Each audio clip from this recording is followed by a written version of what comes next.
No, I'm Spartacus. No, I'm I'm recording Spartan. Spartacus. Speaking of I'm Spartacus, blue checks are gone on Twitter. Nice. Yeah. It's so funny. It's gone to hell really Elon, quick. Rather than implementing a system where he could give them to people, Elon is paying out of pocket for certain celebrities' blue checks so that they stay verified. Oh my god. Yeah, so that he doesn't look like a fool because they openly said that they wouldn't pay for them. So far I know of Stephen King and Ice Cube both being like, I'm absolutely not paying to keep my blue check. Yeah, now And they're just going out of their way to say that they're not paying for it, and it's just making him look even more it's stupid. making him look even dumber. Even It's with so the people he's paying for being counted into the number, less than 5% of celebrities who had blue checks paid to keep them. Yeah. That's such a low number. Yeah, and that's just of celebrities. I remember Mildred Thought Slime, one of my favorite YouTubers, did a video recently, like months ago, when this whole verified shenanigan was happening. And she said that I think the number was like something like 10% of all Twitter users would have to pay for Twitter Blue and verification. And that was at the higher price that he pitched it at before Stephen King was like, that's too much. Can you make it like, and Musk, apropos of nothing, was like, I'll just make it $8 then, which Stephen King still will not pay. So Rightfully.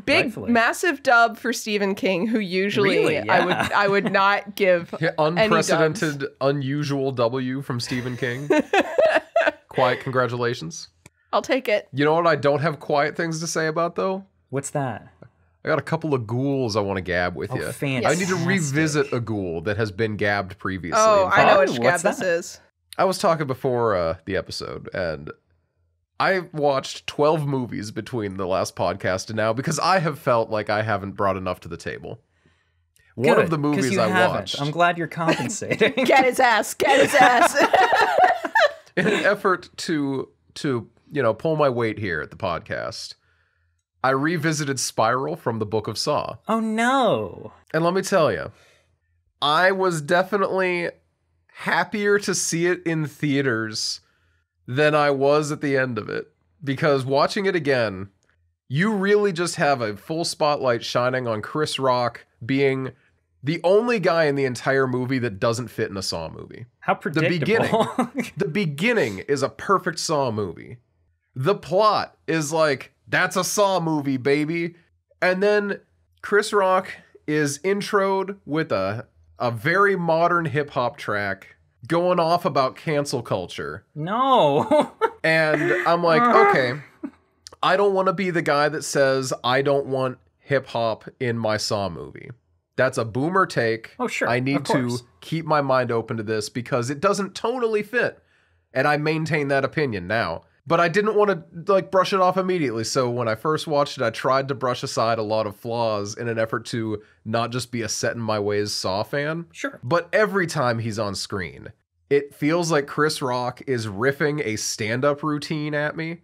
Whether it's about divorce, whether it's about police depression and how hard it is to be a police officer. Stand-up comedians derogatory. Yeah, Right, it's yeah. fucking bad. And the funny thing is, this man wanted this movie to be made so bad, he interrupted the Saw timeline. They had another movie they were getting ready to make. You were telling me And he's now like the he's whole shitting reason on that it. they made this one, right? He wanted it, so he got this movie made, and now he's shitting on it as part of his stand-up. Like, oh yeah, Saw, ooh, that was a stinker, wasn't it? And it's like, you made that movie. You fucking piece of shit. Like, you made it, did and this you to also me. are the one who fucked it up. What are you talking about? Miserable man. I hate him. Just, I lower my rating to 2 out of 5. Okay. Okay. It still has some solid Saw bits in it, but God, every time Chris Rock is on screen, it is really tonally incorrect for the movie. Okay. Yeah. Yeah, that's... Can I piggyback predictable. off of that one? Yeah, sure. Okay. So in the same vein as Spiral, we saw Renfield. And it's in the same vein as Spiral because it has the same plot when it comes to the fucking good cop whose good cop dad is no longer like it's the cop who wants to be good and pure in the corrupt cop force. Now Right, yeah. I know what you Yeah, might it's be thinking. that, yeah. You might be thinking I thought Renfield was about Dracula. And you would be correct, but only 50% correct, because 50% of the movie focuses on Awkwafina and Ben Schwartz doing a cop versus mob routine.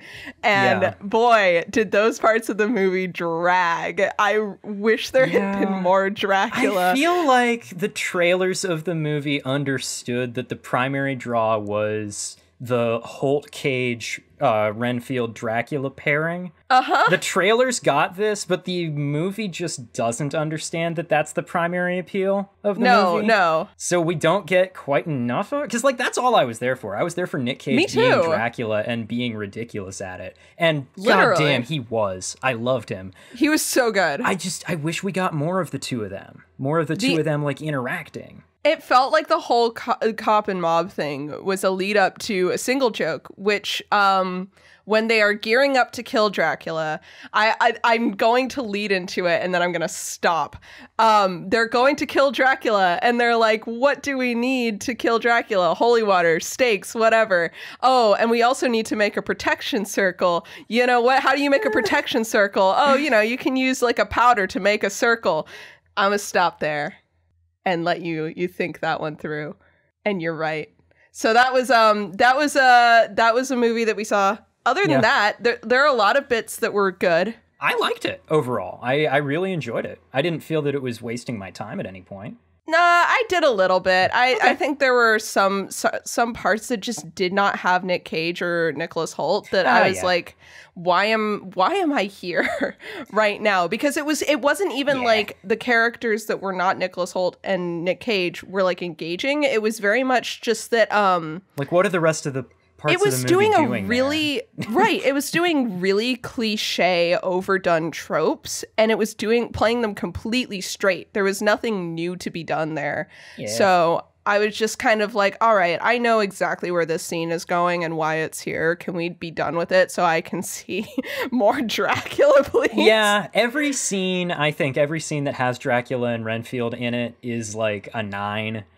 And every scene that doesn't have either of them in it is like a 4 best. Literally, yeah, very middle of the road. So overall, the movie comes out to being like a 6.5 tops. Yeah.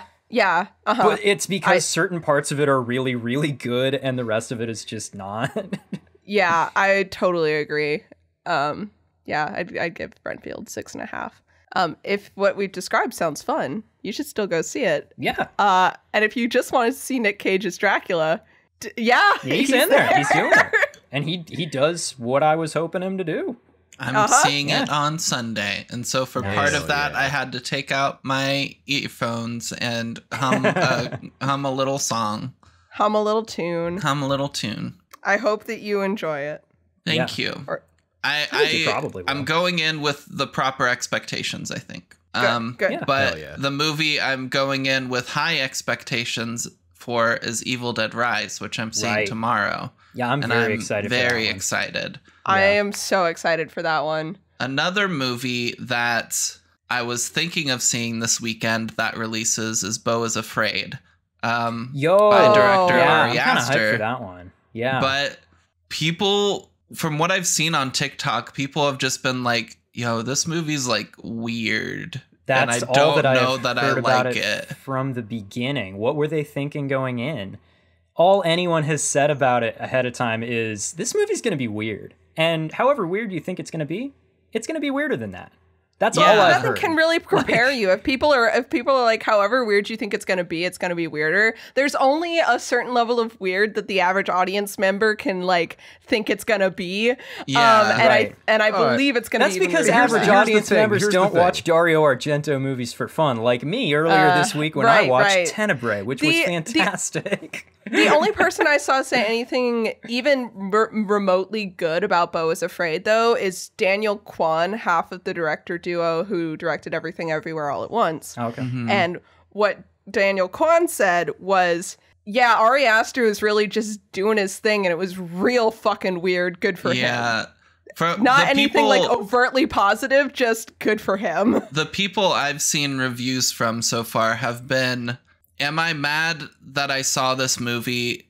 Either them saying, yes, I'm kind of like upset I sat through the whole thing, or like, I'm not sure how I feel about having watched it. And they're like, would I recommend this to anybody? Not really. But if you want to watch it, go watch it. And here's my thing. Yeah. I was burned previously by, I forget the director's name. But Ari Aster? No, not Ari Aster. Oh, okay. For Men? Yeah, for Men, exactly. Where Ex Machina and I think what was Annihilation. it? Annihilation, both incredible movies. And so third movie, I'm like, hell yeah, I really like this director. I'm excited for this. And I go in and it's the weirdest fucking art house bullshit. And I hated like every second of it. And so it's him all with men. With people's reactions to Beau is Afraid, I've just kind of been like, I'm seeing the red lights. And I'm like, I might just wait for it to be out of theaters to rent. I totally think that's what I'm gonna do too. I think it's okay to like recognize that like that type of movie is not something that you're gonna enjoy, and then just avoid it unless people who know you and know what you like say, hey, I think that you might at least get something out of this. Mm-hmm. I know that I like watching movies like that in an environment where I can stop them at any point when I'm not enjoying them and just never pick it up again. Yeah. So that's probably what I'll wait for. Because I was talking to someone about this. No offense to Joaquin Phoenix. He seems like a great dude and a great actor. Mm-hmm. I have never liked a movie that he's in. You didn't like Gladiator? I have watched a few. Oh, Gladiator doesn't count. But I watched Her, and I stopped watching Her about halfway through because I was getting sick of the main character. Mm-hmm. I watched The Joker. I hated it. Yeah. So I'm like looking at Beau is Afraid, and I'm like, Joaquin Phoenix, he seemed so good as an actor, but please take a role that I can stomach. I'm begging you. Maybe that's just like a signal to you because you can recognize that he's a really good actor, but he's a big enough actor that he gets to choose his roles, kind of, you know? And so if you recognize, like, oh, he's in this movie, so he chose this role, so it might not be for me. That's probably where I'm going to be. But speaking of bullshit art house movies, Noah and I watched Tar. A bullshit art house movie. It was good. It was good. It was really good. I really enjoyed it because it is not very art house. It's very tonally similar to Joker without maintaining the constant downer energy that Joker has. The emotional highs that Lydia Tarr gets as a character are way more genuine than anything that Arthur gets in Joker. Mm-hmm. Jokers are all like delusions, but Tar is genuinely a talented woman, and she genuinely has people who care about her in her life and people who respect her. So watching her like downfall is way more interesting. Mm-hmm. Because it's fun. You watch a movie where this person is objectively an incredible talent and also objectively not a good person. Yeah. And it's really fun watching a movie that, firstly, the age of watching men be like that is out. Goodbye, Wolf of Wall Street. We're done. No. Yeah, get out of here. This is time for Tar. It's time for Tar and Pearl. Love them. I support women's wrongs. Iconic. I don't know. It's a very enjoyable movie, though. I had an absolute blast with it. I thought it was a lot of fun. Hilarious ending. The ending was fitting. I liked it. Nice. Any other ghouls? I've got one. I continued my J-horror thing. Earlier, in an earlier episode, I mentioned that I was intending to watch Ringu soon. I've done that. It's pretty good. I liked it. I think I liked it better than I liked The Ring. I don't know that I would say it's the better one. I think they're similar enough as to be almost equals, but the differences that there were between them, I think I may have actually liked the Japanese one better than the American one. Also, the whole movie isn't blue, so that's pretty a biggie. Nice. Yeah, there's actual gotta love colors. The early 2000s blue tone. Yeah. Every horror movie that was digital was like, we don't know how to color grade, so it's blue. Yeah, that, and it's got a handful of like very cool individual shots that kind of do get like copied in The Ring, but yeah, I think overall it was just very neat. What's that you got there? Legitimate theory on the blue lighting. Well, I wonder if it's because film picks up orange so well. I wonder if because of that, it's the just blue lighting was I wonder if that was maybe a carryover, yeah. Or maybe it was just a stylistic choice because they could go cooler, easier. I have heard it said that a lot of that might have been a response to there being a handful of movies in the early 2000s and more importantly toward like the end of the 90s that utilized color filters and stuff in a like a better way, like the way David Fincher uses them in Fight Club and the way that the Wachowskis use them in The Matrix, that kind of stuff. And those movies were hugely popular, so all other filmmakers for the next 10 years were like, well, if these guys did this and those movies were super popular, I should be doing this. And what if I like go harder than they did actually? And Saw is green. Right. Saw is The Matrix is very green though. The Matrix but it's intentional green, and like feels intentional and Saw feels 100%. Saw feels like anyway. No offense to James Wan and Lee Winnell. I love you guys. They had $5 whole to make that movie with. They did fine. Oh, another Insidious movie is coming out, by the way. Trailer dropped today. Patrick Wilson is directing it. Did you see that? What's he done? Okay. He's the guy who played one of the characters in the movie Insidious. Yeah, he was the dad. He's the dad. Is James Wan like involved in this one at all? Probably, I don't know. I assume. All I've seen about it is that cast lists are out and Patrick Wilson is directing. Cool. Maybe he's just gonna do the John Carpenter thing of holding his hand out and having a check appear in it every time a new Insidious movie gets made. Yeah. I mean, and then he uses that check to make more Malignants and Megans, and I have no. I'm fine with that shit. Yeah.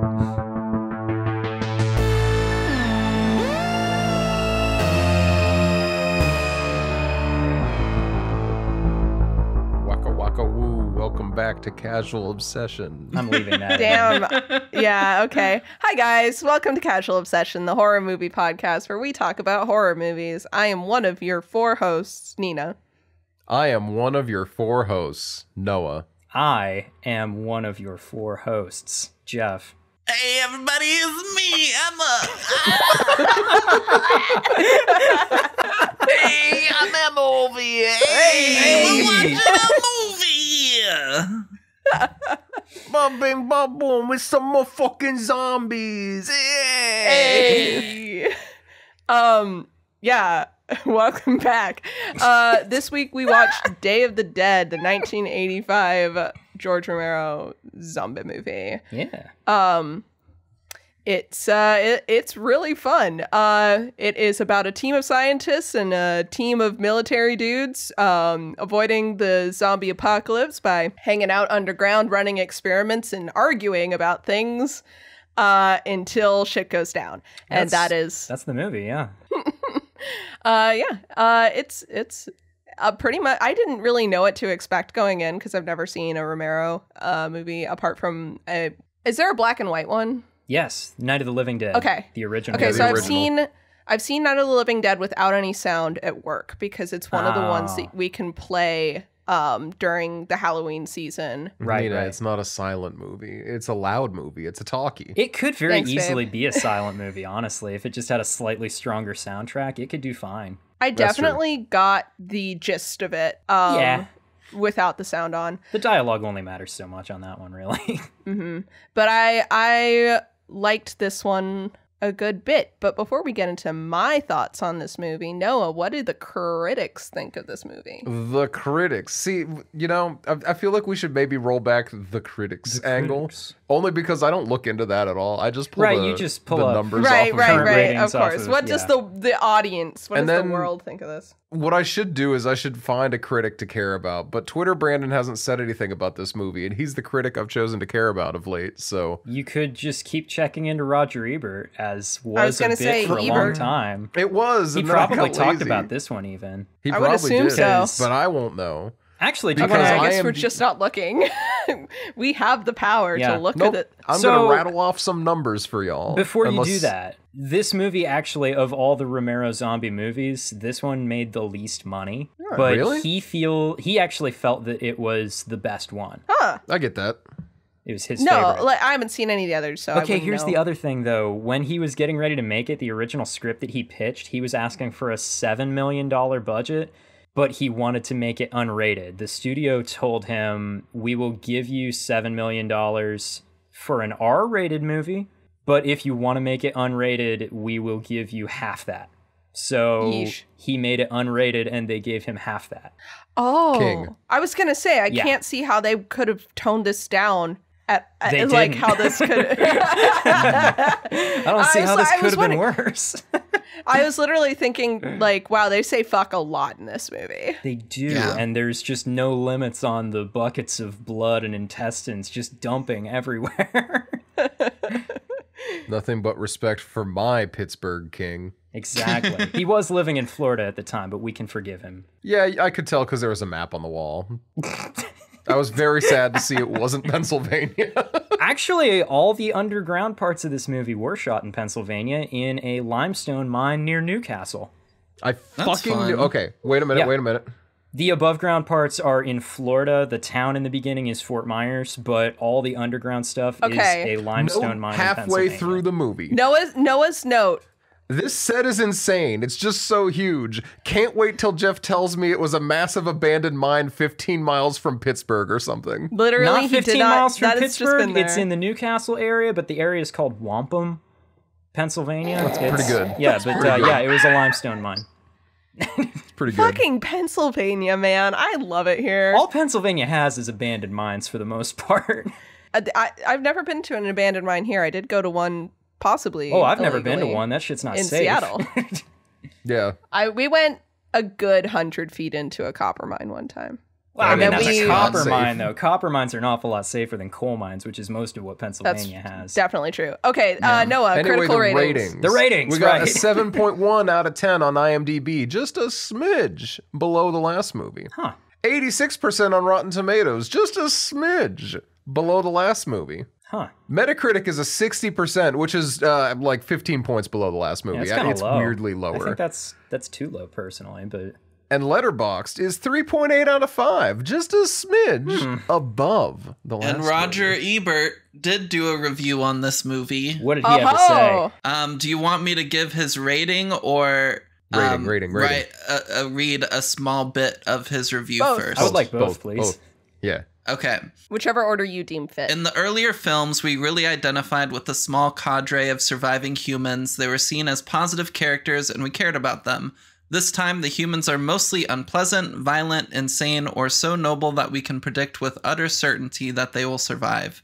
According to the mad scientist in Day of the Dead, the zombies will keep moving because of primitive impulses buried deep within their spinal columns, impulses that create the appearance of life long after consciousness and intelligence have departed. I hope the same fate doesn't befall Romero's zombie movies. He should quit while he's ahead. 1.5 stars. How many? 1.5 stars. Oh, Jesus! Fuck. Well, I Whoa. could see where that was going the moment you started talking about the scientist. I'm like, Evert's gonna go hard on this. Ooh, That's so harsh. Jesus. He went for the Fuck throat. you, Ebert. Look, Oh, he's God. right about the noble characters He thing. is. Oh, He's yeah, right about the absolutely. characters. Yes, but like, oh.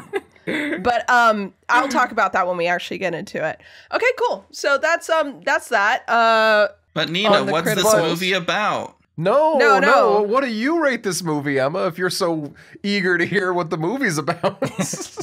Did we do the short summary already? We did, yeah, I did. Yeah, Oh, I was probably looking up the Ebert review. probably.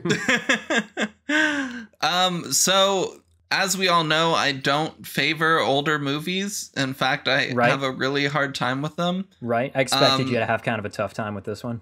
Honestly, though, I thought this, for an older movie, I thought this was pretty decently well done. Hey, okay. Compared to other older movies that we have watched. Okay. That said, I I still would didn't agree. enjoy it like a ton. Sure, of I kind course. of That's I fair. got bored like a number of times. It does drag a little bit. If there's anything to detract from it, it does drag. And the characters aren't super great. Sure. And especially the acting of a lot of the military people is just really bad. Oh, I disagree strongly on that one, actually. Okay. We can have a conversation about that one. Hell yeah. But I'll give it like a 6. Okay, cool. Nice. Yeah, I have, obviously there's some obvious stuff to be talked about with the characters, and, what we can interpret from those characters and why they're written that way, whether it be about the time or the message of the movie or etc. And I have opinions on all of that. But on the movie itself, I think that the swearing added a lot for me. I don't think I would have enjoyed this movie as much if there wasn't as much swearing. It makes the characters feel more real because they talk like regular people. They talk like regular people. If I were in a zombie apocalypse, you would not be able to keep me from saying fuck, shit, fuck all the time. Yeah. I will say I think that out of movies that don't include the inciting event for the zombie apocalypse, this one's up there for me because I liked I don't know. I liked that it was military people. It's like we talked about with the military people in 28 Days Later, of this idea of like the systems that keep us in line are gone. So how do we interpret like hierarchy when there's nothing being enforced? Again, Lord of the Flies-ass bullshit. But I liked that morality wasn't unquestionably on the side of the non-military personnel. So I think this one's going to be like a 7 or an 8 for me. Okay, cool. Noah? I'm giving this a 9. Oh. Every time I watch another Romero movie, for all of the science that does bog this movie down at moments. A little bit. That seemed to make Ebert hate it. You could just feel how Romero feels about people in his movies. Yeah. And the contempt he feels for the U.S. military in this. And in the everything, concept always. of giving small people paid authority. It's just like, it's really neat to see this movie, which is knowing that he did it for half the budget so that he could do anything he wanted in it. With that knowledge, I think it does really show, because I was before this thinking, wow, they really just let him do anything he wanted to with this. I love it. And now I'm like,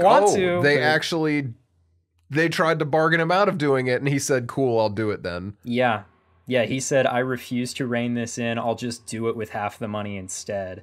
And he did actually end up having to change a lot of the original ideas of the movie. And a lot of those unused ideas are things that ended up going into Land of the Dead that came out in 2006. Man waited 20 years and made another movie. I feel like he had a couple Land of the Dead and like Jurassic Park would make a great crossover. Like Land of the Dinosaurs, you're thinking? Yeah. Thank you. That's all I have to say. There'd be like a dinosaur who pumps gas in that one. People who have seen Land of the Dead will get that.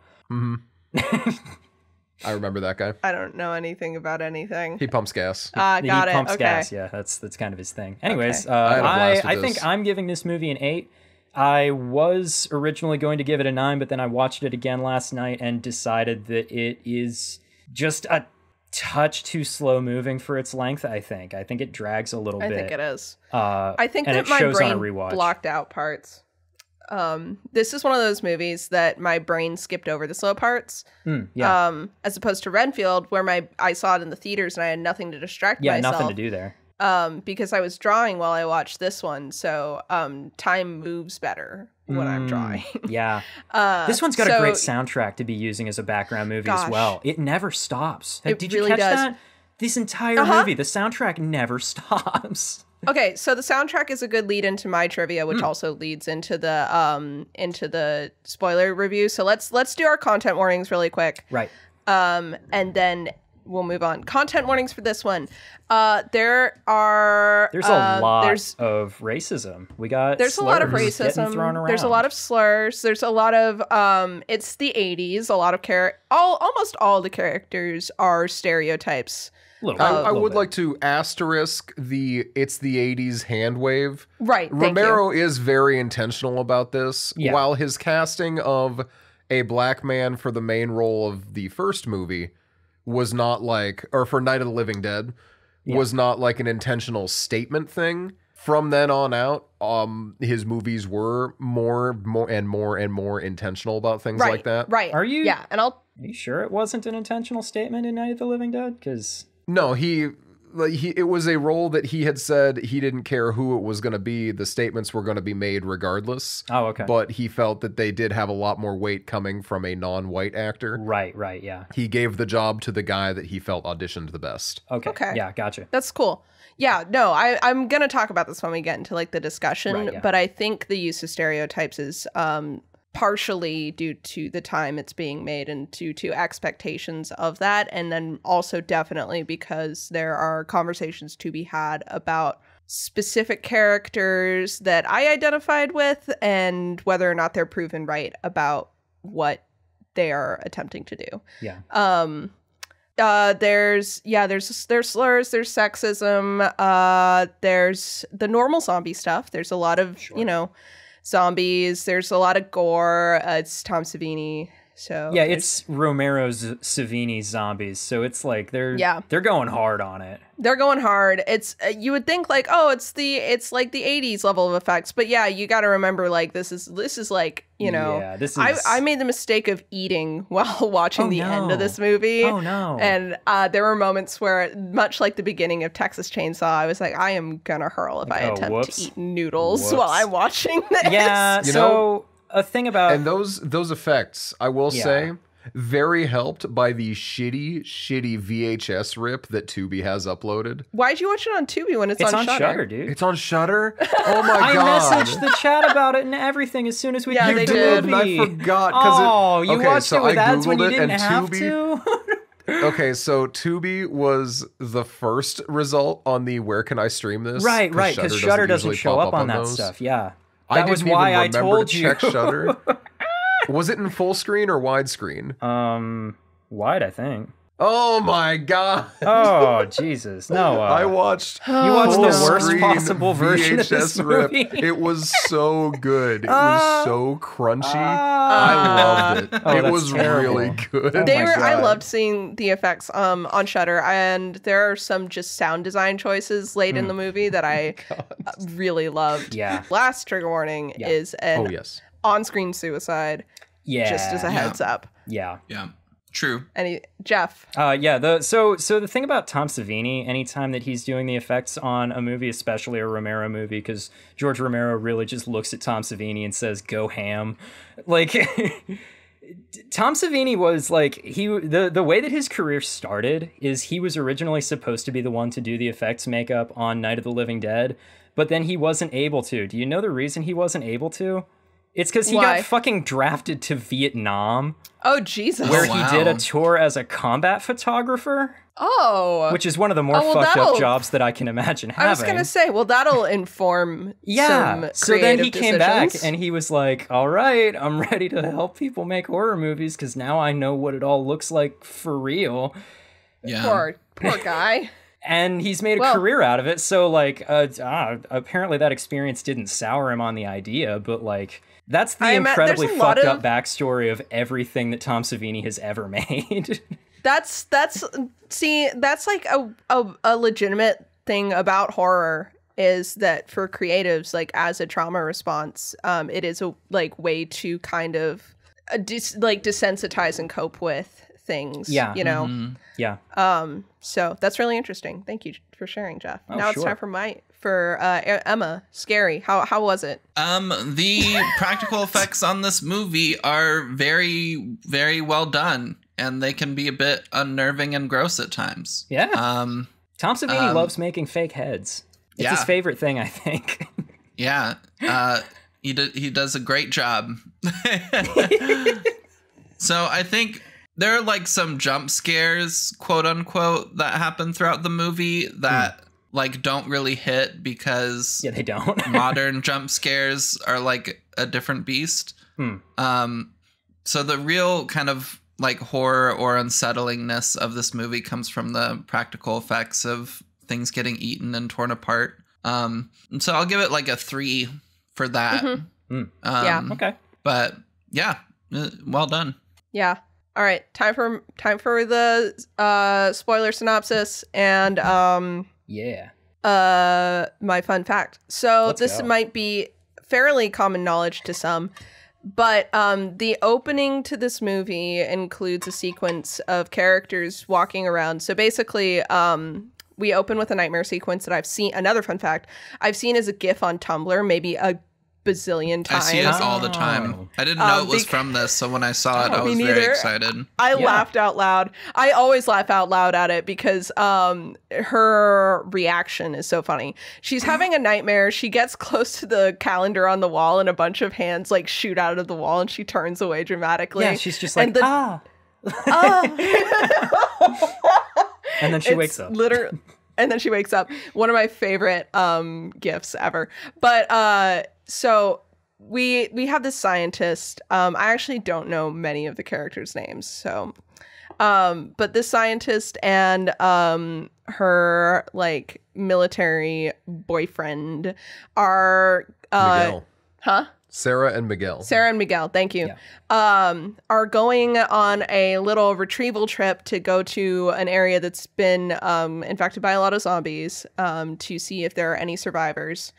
They go to this place. They touch down in a helicopter, and what commences is very similar to in 28 Days Later, just a lot of shots of like devastated areas, zombies wandering around, and Miguel yelling, "Hello! Anybody out there? Hello!" And here's my fun fact. So there's a Gorillaz song off their self-titled album called M1A1, and the solid first minute of that song is just the repeated clip from the beginning of this movie. The lore within Gorillaz is that the bassist and guitarist stayed up all night watching zombie movies and just kind of wrote the song around that. But it's nice. The clip is repeated, and there's a little synth sting in the clip that's like do-do-do-do-do, and that repeats several times both in the soundtrack and in the Gorillaz song as this like bass is getting like and guitar getting progressively more intense. And when I used to work at the video store, we would put in the self-titled Gorillaz CD often, and that track would start, and like the vibes in the store would shift dramatically, and we're all just trying to go about our business. All just fighting for your lives. Hello. So I got flashbacks because I didn't know what it was from. I knew it was from a movie, but I did not know which. I think that I was told multiple times by our resident Romero friend. But I don't think I ever, like, packed that away until I saw the scene. Anyway, they don't find anyone. No one's alive. They hop back on the helicopter. They go back to where this base that they're hanging out at. And we kind of get the lay of the land pretty quickly. There's the scientists who have been experimenting on these zombies, kind of having, and then there's a group of military men who are assholes.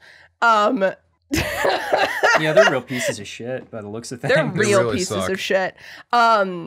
With the kind of exception of the Irishman. What's his name?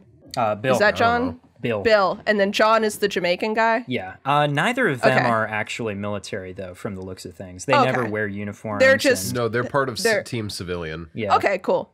So there's civilians as well, and they're nice. Military's in uniform at all times. Okay. Yeah. So basically, and Miguel is the only military guy who we get any kind of real niceness from. The only not-white military guy. Do we get niceness from him? I mean, it seems like Sarah genuinely cares for him, and we never see what he's like in normal situations, to be fair. But even in his incredibly anxiety, stress, and PTSD-ridden situation, half of his annoyance with Sarah seems to be from the fact that he can't get her to admit any vulnerability, which seems to be partially his own issue and partially concern for her. Which I understand why it pisses her off, though. So basically, the way that this operation works are the military guys go underground to these tunnels and try to lure zombies up so that they can capture more, and the scientists then run experiments on those zombies.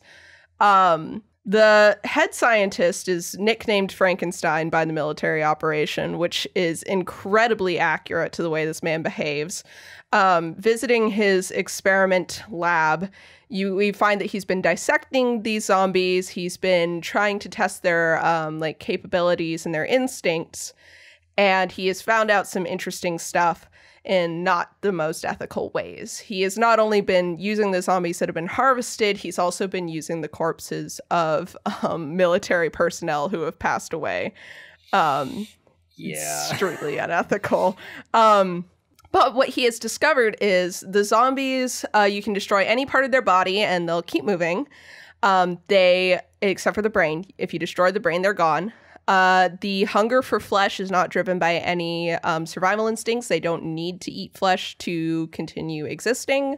And also, most interestingly, we see a zombie named Bub, who... I love Bub. Who has... he seems to have maintained some semblance of his previous life and seems to be able to interact with everyday objects as a human would. Frankenstein repeatedly emphasizes the necessary of reward for society to continue, which is such an interesting kind of absolutely philosophically about society and economics. Absolutely. And why we would continue to maintain a societal structure. Yeah. I was planning to get very deep into that later, so I'm so excited to talk about that. But it's really interesting that he's bringing up rewards. Because it's a little foreshadowing. These things only want one thing, and it's human flesh. Yeah. Tensions run really high. Most of this movie is kind of a rotating kind of set of scenes of the military guys being annoyed at Sarah being worried about Miguel, John and Bill being nice to Sarah, the military guys being pissed, etc., etc. Yeah. At one point, we learn that John and Bill have a setup above ground where they're kind of trying to... Was it above ground? No, it wasn't above ground. It's just further down in the caverns. Okay. They have their setup away from everywhere else where they're trying to be a little more normal and a little more chill than the military group. And Sarah is the only person from either group that they have brought in to kind of have that solace. As things continue, Miguel gets worse. He has pretty severe PTSD. He's not... no one's handling things well at all. The other military guys have gone fully authoritarian and are demanding that the scientists, despite the fact that everything they're doing is for the scientists' experiments, they are acting as though they're the most important and they run things. And while they've all gone kind of insane power trip wise, Miguel is having a rough time on his own. Sarah's been trying to keep him calm using sedatives. Miguel's not taking this well because she's not giving him full autonomy on those decisions. Oh gosh, I get really loopy on the details as we get further in. Noah, do you... My guy, you've gotten 10 minutes into the movie. Yeah, and yet I've also gotten Miguel 50 minutes is into the kind movie. of losing favor with the other military guys because none of them are sleeping very much and he is not handling it well. So he's kind of fumbling simple tasks a little more often than they would like. And to punish him for this, they keep giving him dangerous jobs, which is stupid of them. So he keeps having these incredibly dangerous like accidents occur, and they're really not happy about that. And it's their own fault for having him do the stuff, but like, you know, they're also doing him. this to him because he's the only one of them that's getting laid. Yeah, or they they're think very he is. mad I about don't that. get think the he's impression, getting laid. I don't get the impression that Sarah and Miguel are banging lately. Yeah, maybe not lately, but they definitely were a couple. I mean, yes, and it's because of that all the other guys hate Miguel. Yeah. And the And fact Sarah, that, for that matter. well, yeah. It's like, sleep with each other, you cowards. Well, This is why again, the things Navy that I is was the going to most talk base about military. later. I get the impression Sorry. that Steele and Rickles are more than bunkmates, if Oh, you get my meaning. You know but- what? 100%. They're bunkmates? Oh my god! Oh my god, they were bunkmates. Jeff, please continue though, because I've absolutely lost it. I can finish this still if you want me to. Yeah, go for it. Yeah, go. So as they touch down, the commander of the base has died, leaving Captain Rhodes to take over, who is distinctly worse to deal with than the guy they had been dealing with previously. Yeah. In his pushing for them to give any sort of tangible results that he can be like, see, we're doing something here. But the something, all he wants is dead zombies, of course, because he's not looking to understand. It really, he's looking to fix. Yeah, it really seems like Rhodes doesn't understand the purpose of the research itself. He really doesn't. It seems like there are two schools of thought even amongst the scientists, because I feel like they, like, if you were to ask each of the three like scientists what their kind of ideas were. I think why two they were of them doing are it. on the same page, and then Frankenstein is like, what if I could make a pet zombie? Yeah, and then he did. Yeah, the approach that like Sarah is taking, Dr. Frankenstein describes her approach as being more esoteric. She's trying to find a way to reverse the condition, whereas Frankenstein is just trying to find a way to rehabilitate zombies, with his logic being they've only got a certain limited supply of chemical agents, they've got piss poor lab conditions. It seems to him that finding a way to reverse the zombie reanimation condition is hopeless, more or less, in their current situation, even if it wasn't before. So he's chosen to focus on the thing that he believes to be more approachable, which is rehabilitating individual zombies. Yeah. And, you know, I get the idea of learning if you can or not, which he can, as it turns out. Yeah, because he went to a lot of trouble to figure out the mechanism of it before doing that. Yeah. But then you have the issue of then he just taught a zombie how to shoot a gun, which is maybe not the greatest idea. Surely nothing will go wrong with that. It is a great idea if you're making a zombie movie in 1985. Yeah, what could go wrong? Time goes on, and Miguel is making more and more mistakes until finally, in an event that is not his fault, the collar on a zombie they had stored down in the basement breaks, causing the death of 2 soldiers, one who is bitten and fires his gun off randomly, and one who was shot by the randomly firing gun. Yeah. This is not taken well, and unfortunately Miguel is also bitten. They chop his arm off and cauterize the wound, but, you know, the military guys, they're like, well, we think he's infected. And they're like, well, the civilians don't think he is. So this forms an even greater rift in the camp. And then we find out Dr. Frankenstein is feeding... Oh, what's his real name? They just keep calling him Frankenstein. Logan. Thank you. Then everyone at the same time finds out that Logan is feeding human body parts from their dead comrades to the zombies as little treats for doing well. And everyone very understandably takes this poorly. Yeah. To varying levels. To varying levels, you know, while we have our hand-wringing from the civilian camp going, oh my god, you can't do that.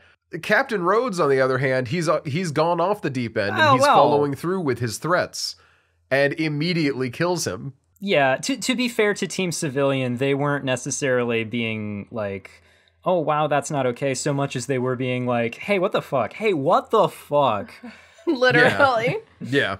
This is, however, the event that sets everything in motion for the rest of the movie, because once the killing starts, it doesn't really stop. No. Captain Rhodes gathers up the other 2 scientists and marches right into Camp Civilian, saying, hey, helicopter, we're out. And he's like, well, we can't take everyone. And he's like, yeah, I know. You're taking us, and these guys are staying. We're all out. Let's go. And when he says one of the no, scientists. he immediately kills a scientist. I loved. Okay, Rhodes doesn't know what he's doing, but he's a man of because action. He really is. I always hate when we detour too heavily in an explanation, but I will forget to say this. Yeah. I love a villain written to be a villain that doesn't. They don't sand the edges. They don't have him have a moment at the end and be like, turns out I was wrong. No, man is Sorry, unrepentant guys. No, into the this is grave. unrepentant right to Choke past on the him. moment of his death. Yeah, beyond the moment of his death. Yeah. He stays angry after he's dead. Local man too angry to die. He does, but you know. But okay. I liked that, having that in a villain where we have a slew of morality across the board. It's nice to have the villain just be the villain. Yeah. Because he's not a character I wanted redeemed. No, God. I would have hated that. Speaking of, once the other scientist is killed, John is like, okay, fine. I'll take you in the helicopter. There's no reason to hurt anyone else. I'll take you in the helicopter. Captain Rhodes doesn't like that. No. He's gonna feed Bill and Sarah both. Bill and Sarah to the mine shaft zombies. And he's gonna leave. Doesn't play out like that for him either, though, because Miguel heard what was going on and went up and let all of the zombies in to their impregnable bunker. Excellent decisions. Everything is going great. All the zombies coming in from both sides. Miguel's letting them in from the top. Yep. And Bub, salute Captain Bub, who guns down Captain Rhodes in a moment of pure malice. He courage. hated that guy. He just shoots him and he follows him down the hall and he shoots him again. I'm going to boldly say it. Dead doctor or no, I don't think Bub would have killed him if he had saluted him back. See, okay, that's the thing. When Bub there's was that, slighted. in the scene where, I know we haven't finished the synopsis yet, but I'm going to jump us backward a little bit. In the scene where Rhodes first sees Bub and Logan explains the whole thing to him, and Bub looks at him and he sees his uniform and he salutes him, Logan says, you should salute him back. Rhodes' immediate reaction upon having seen Bub was to point a gun at him. Mm-hmm. And then Logan, as an experiment, takes all the bullets out of a gun and puts it on the table in front of Bub. Bub picks it up and he points it at Rhodes. I think that's only because Rhodes was already pointing a gun at him. Yeah, I would think so. I think he has this grudge with Rhodes exclusively because that was the way Rhodes reacted to him at first. Yeah, but not anyways, only did Rhodes not salute him back, but he pointed a gun at him. And Bub's like, this was fucking rude. Yeah. Actually. So he shoots him until he gets ripped apart by a horde of zombies, and then Bub hits him with this sarcastic salute before he walks away. And then God, I love it.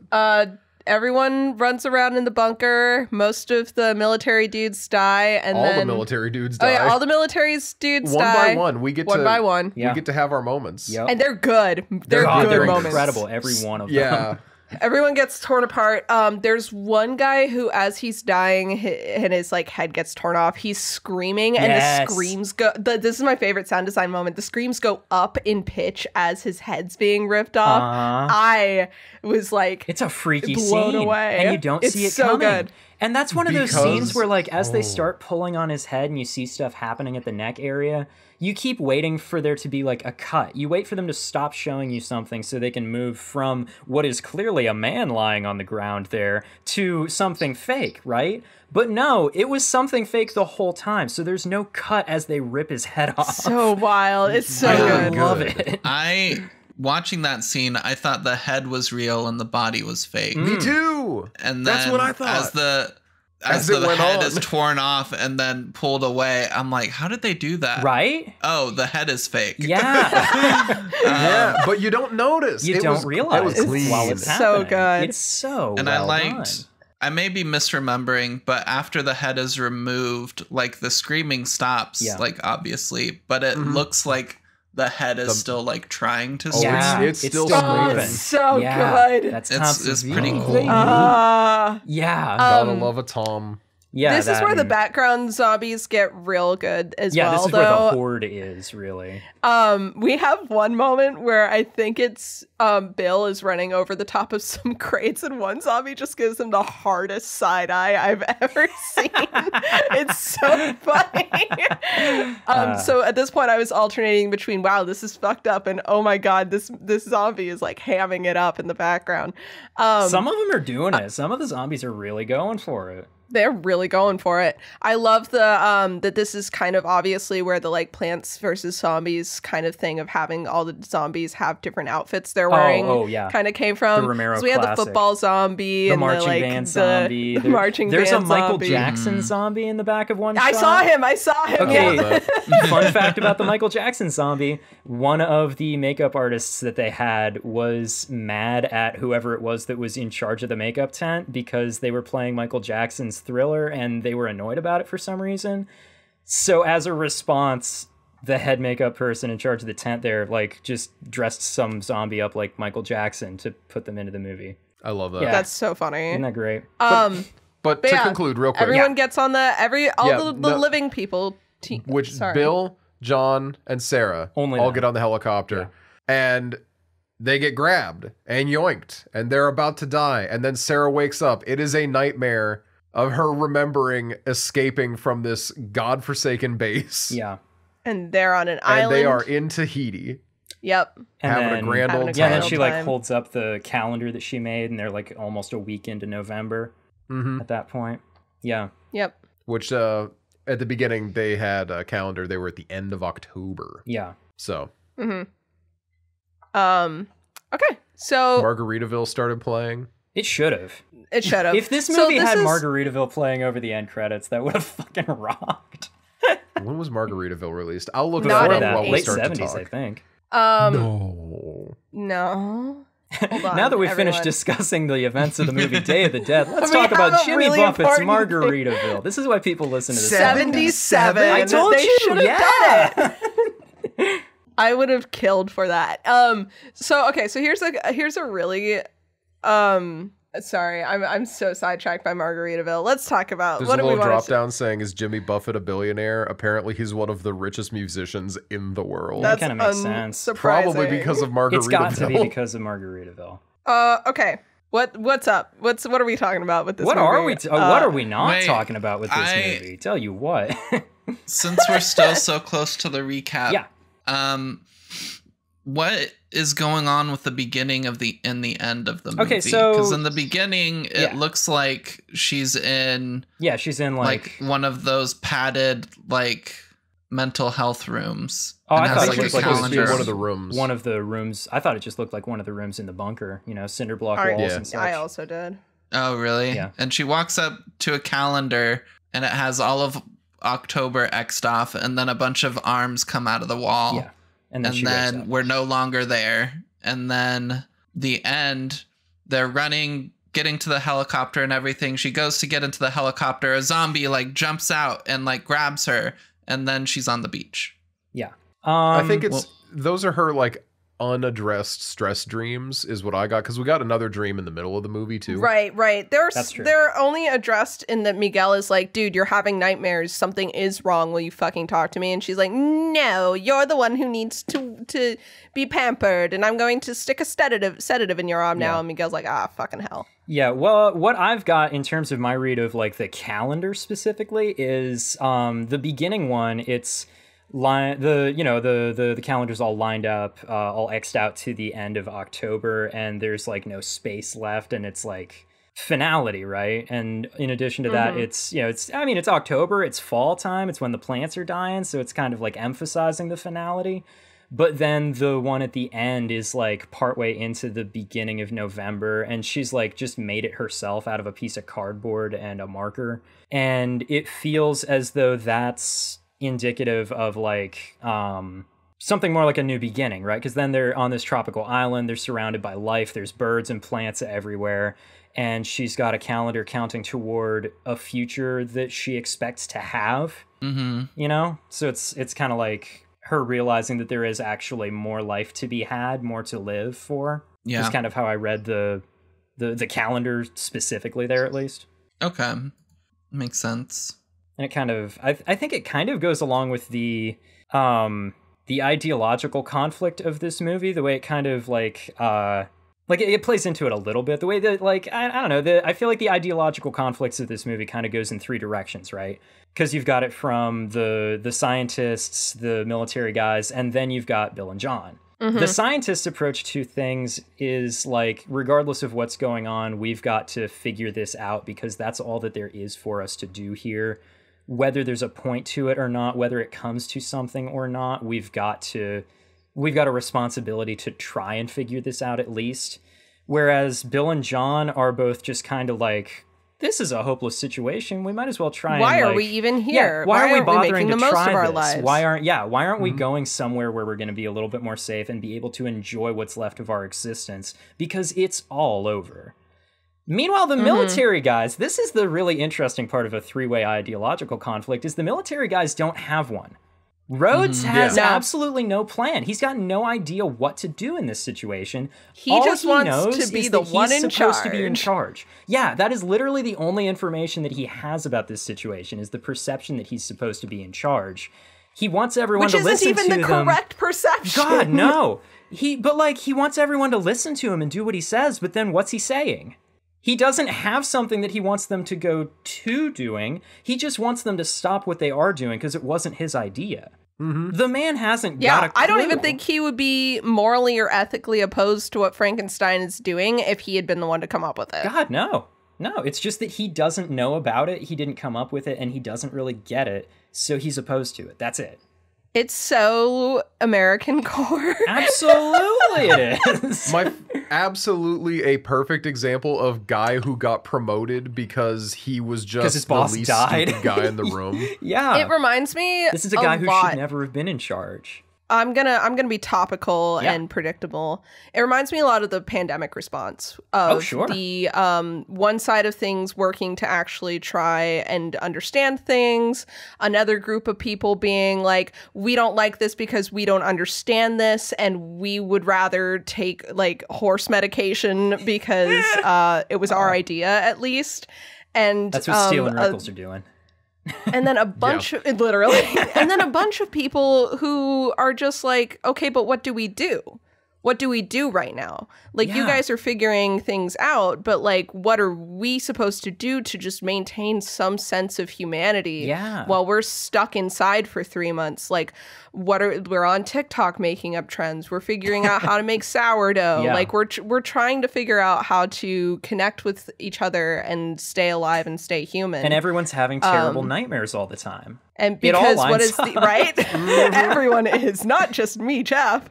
But yeah, no, everyone was. And also, what was I gonna say? Oh, because the alternative to like staying human is to just kind of, become a zombie. So we have to figure out how to maintain our sense of humanity. And that's what it made me think about. I'm so mad George Romero's dead because he would have put out the best fucking pandemic movie. God, can you imagine what George Romero's pandemic movie would have been like? Jesus Christ. It would have been the Crazies again. A handful of his Vietnam movies, and I really want to see what his pandemic movie would have been. We just watched The Day of the Dead.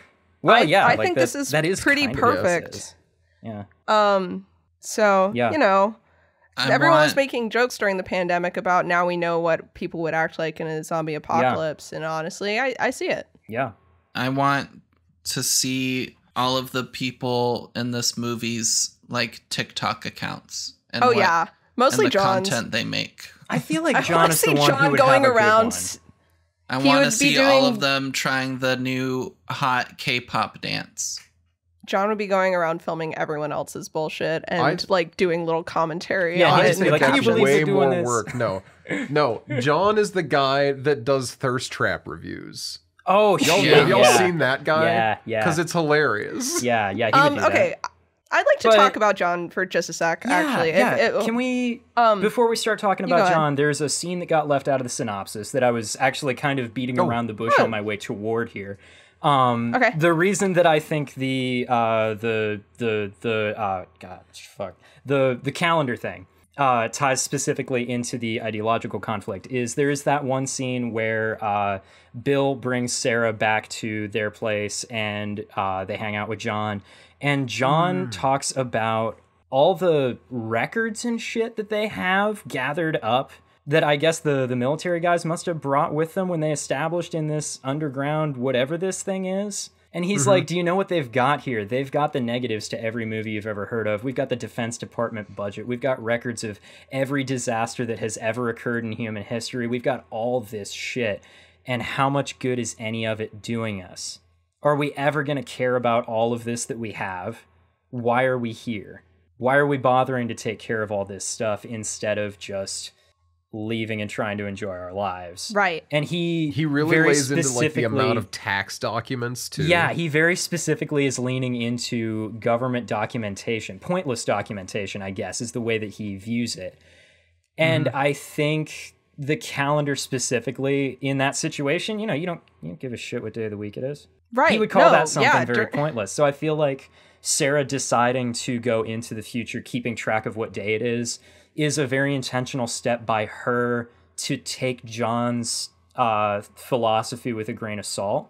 You know, that she wants to go into the future with a little bit more intent than he does, maybe. And I don't know that there's a point that's getting to necessarily, but I do like it as a touch. I think it's for that.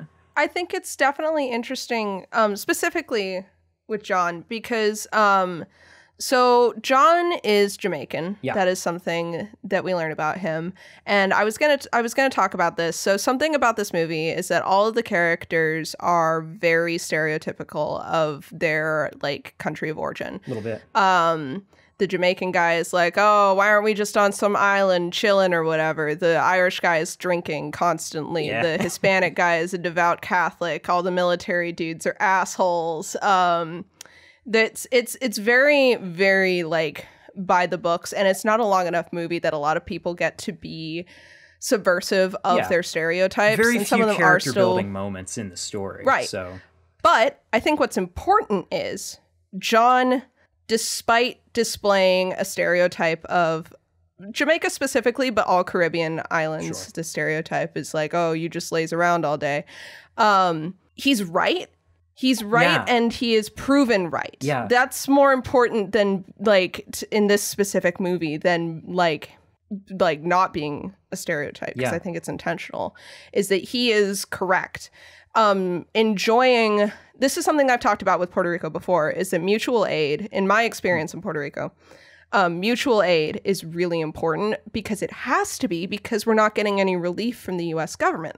So when it comes to hurricanes hitting the island and being left with these very real natural disasters, the response is to take care of each other. And I think that that's something that like gets neglected a lot. So I like that this is kind of what ends up happening with John is like we take care of each other, we stand up for each other, and we look at life as what we are living now and what we can make the most of. And I like that that's out of all of the different ideologies that are kind of floating around in the movie, his gets very far. And I do appreciate that Sarah like keeps hold of some, like keeps that grain of salt, keeps her personality, because I like her tenacity and I like that she values research. I think that that's important as well. And I think that there's this idea that there's a place for a little nihilism. There's a place for a little bit of there's a place for research, but everything in moderation. And I like that we kind of see that with all three of our survivors at the end. Yeah. It also, I feel like John and Logan never talk to each other, and that's why they don't realize how many things they kind of agree on. Because I feel like when Logan talks about when he's like, reward is key, unless civility is rewarded, there's no use for it at all. I feel like that is coming at things from a very different angle, but I think that interfaces kind of well with John's philosophy, where he's just like, we should all just stop being dicks to each other, but I can't make you stop being a dick to me, so I'm just going to be over here by myself. I actually hard disagree on that. Yeah. Because I think the idea that rewards are integral to society is as meaningless as the records that the government were keeping. Okay. I think that that's a capitalist idea. Okay. And I think that obviously it leads to like who is suffering to be able to give the zombies like this food.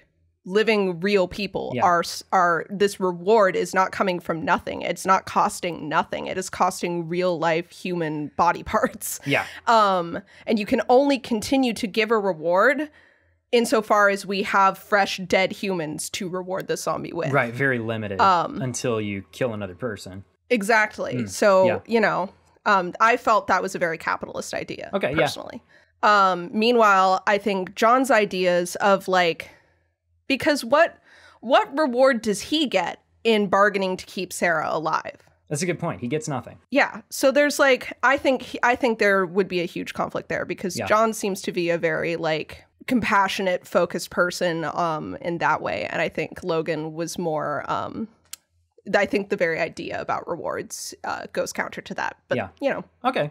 I guess I may have gotten a little bit too sidetracked by the non-reward talk that Logan had in that same set of lines, because he did also say, like, if we expect to receive civility, we have to provide it first, because only civility can beget more civility. I think that's true, but then it's still similar coming to at like it, the like, kind of the wrong way though. Right. Still, yeah. The bootstrap, it's kind of the same as like a little bit. Like the bootstrap mentality of you have to give respect to get respect, and it's like, but you don't. Yeah, he's just approaching it the other way. Yeah. Exactly. People are always worthy of respect. Like you can't decide who does and doesn't get it just based on arbitrary shit. So anyway, but yeah, I think he sees the same issue and has a similar kind of like beginning point, and then just goes a completely different direction with it. Right. I would like to say, I personally think the best episodes we have on this podcast are where Emma and I sit here silently and Jeff and Nina get into these heavy debates at each other. Okay, honestly, well, let's take this a not different even direction wrong, then. Let's no, take I this a think different even These always wrong. go Okay, so then hard. let's talk about the two characters in this movie that we know for a fact are slamming in the back of one another's Dragulas. Let's talk about Steele and Rickles. Let's talk about so Rickles is 100% Frankie from Basement Yard, right? I don't know what that is. I don't even know what that is. You've seen those clips on TikTok of the two incredibly Italian New Yorker guys. I've sent them to you. Going back and forth about when I'm gone, do you miss me? And the other guy's like, no, I don't even think about you when you're gone. Okay, yeah, I know those guys. Frankie's the sensitive, emotional one. Frankie's the one that looks exactly like Rickles. Weirdly, I didn't even know they were New Yorkers. When you said the incredibly Italian New York guys, one of them that I thought of was the guy who says "settle down." Oh yeah, the that guy, incredibly. I forget his name. He's really string funny. bean ass dude. I love him. All I know is Frankie and Joey. So I love them. But yeah. They're great. Anyway, you'll have to take my word for it, Jeff. Okay.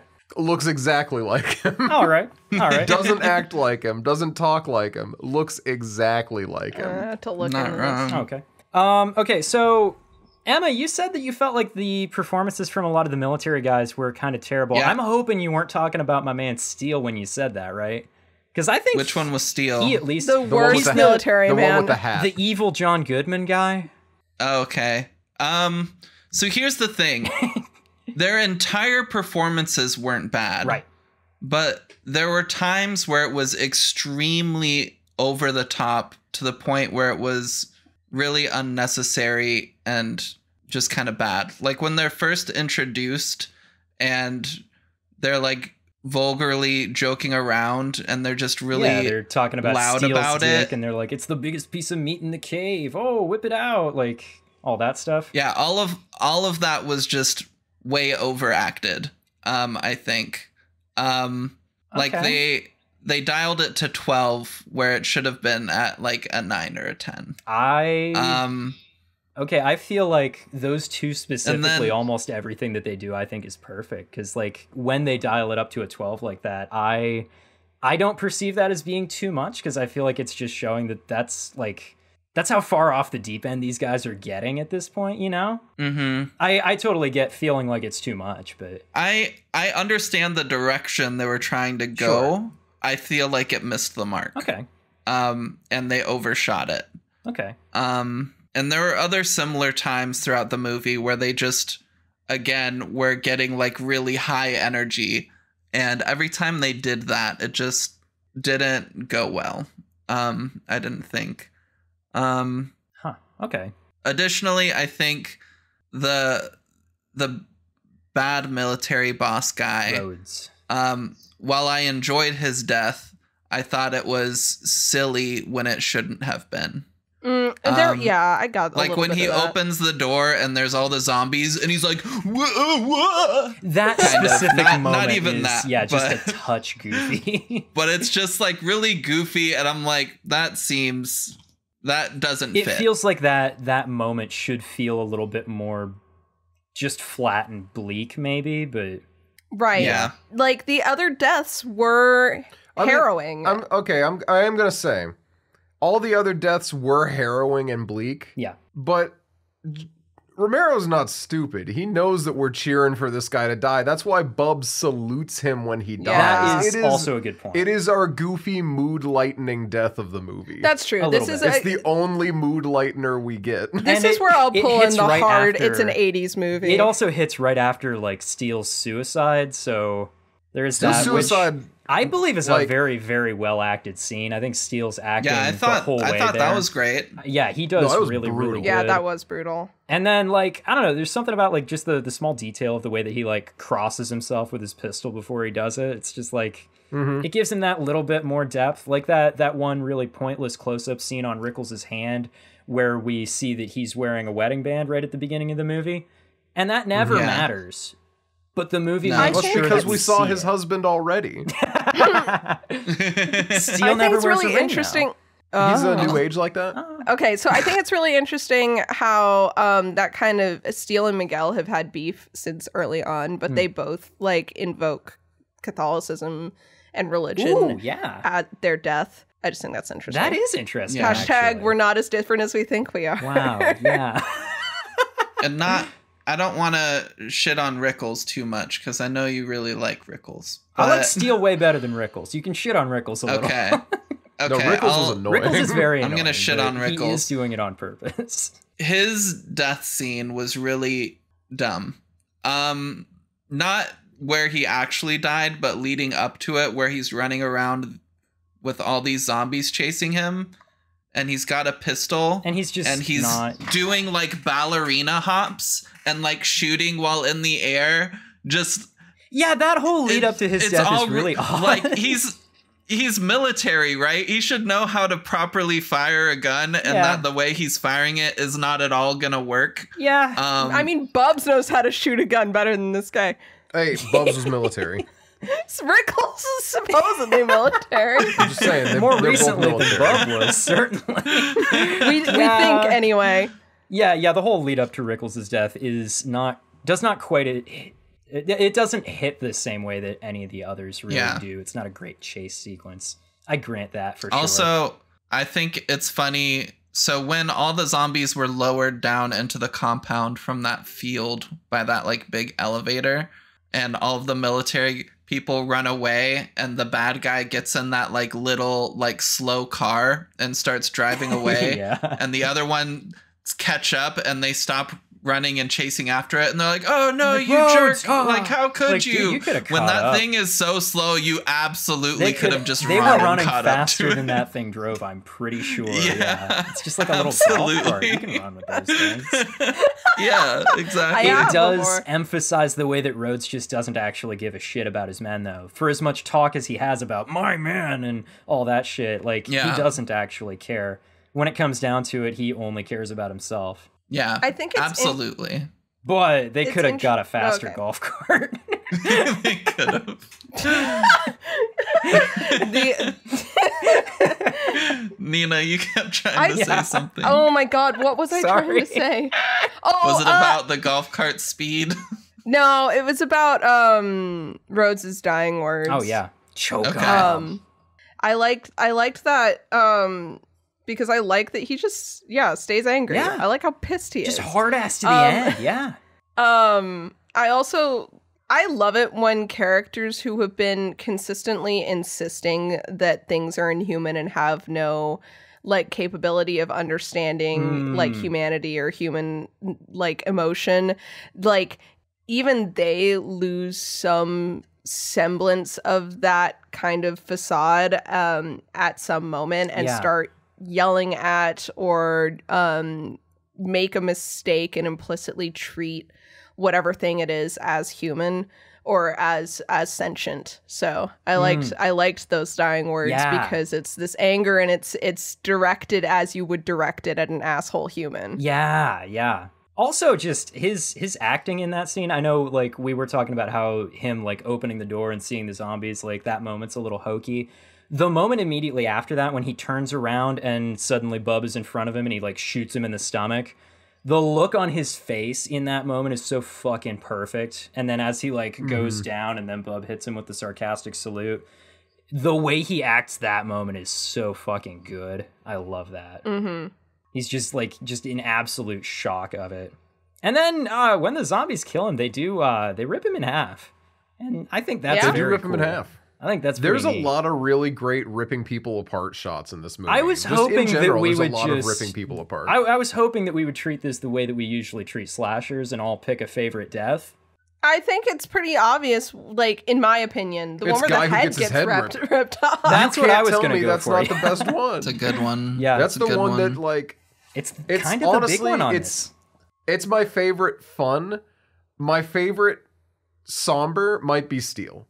It's To just, call that my favorite feels incorrect. right, but you it's know just what I mean? it's just But performed that so scene well. really works for me. Yeah, it's done so well. It is, and it's the same thing as And like the whole with. Go ahead. I like the just with Steel still, like the whole like build up to his death, his whole realizing how Rhodes has abandoned him and like breaking in through the locked door and everything. Like he spends more time alone than you kind of expect him to before his death. And I think his acting through that whole scene is really good. The tension is played really well because like there's never any moment where you think he has any hope at all. And I don't think he thinks he does either. He knows the situation that he's in.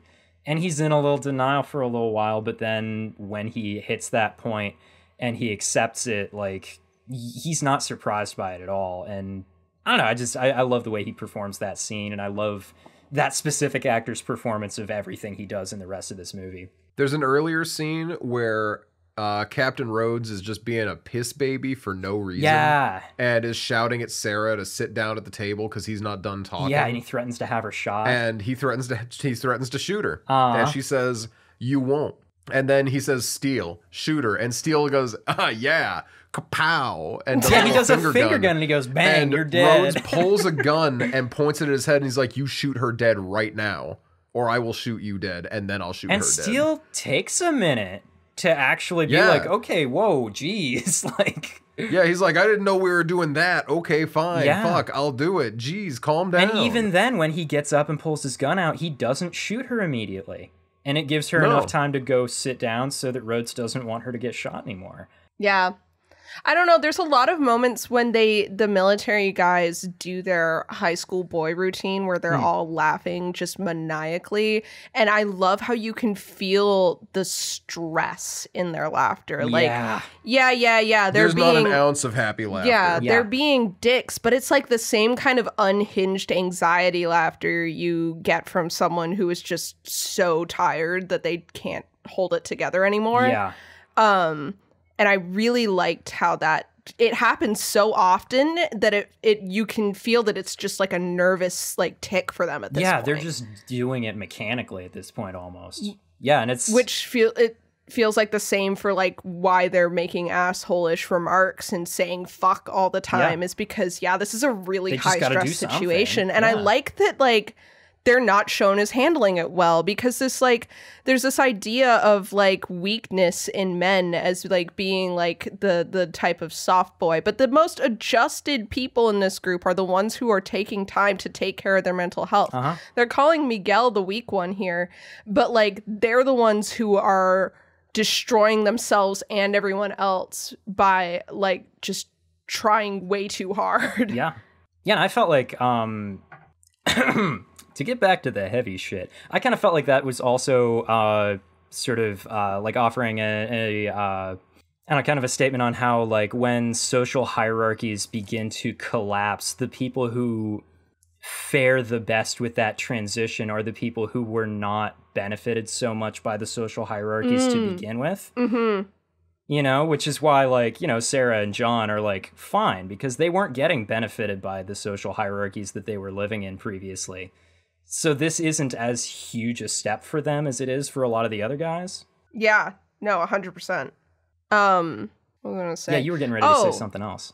Can I push away from the heavy stuff? Oh, yeah, entirely? absolutely, go, yeah. Okay, so I kept getting scenes in this movie, late in the movie, confused with another one. And I was thinking to myself, what am I getting confused in my head? What's a movie from the 80s that has an elongated sequence in a mine shaft? A movie that maybe I've seen more than once for reasons I will not explain. It's View to a Kill.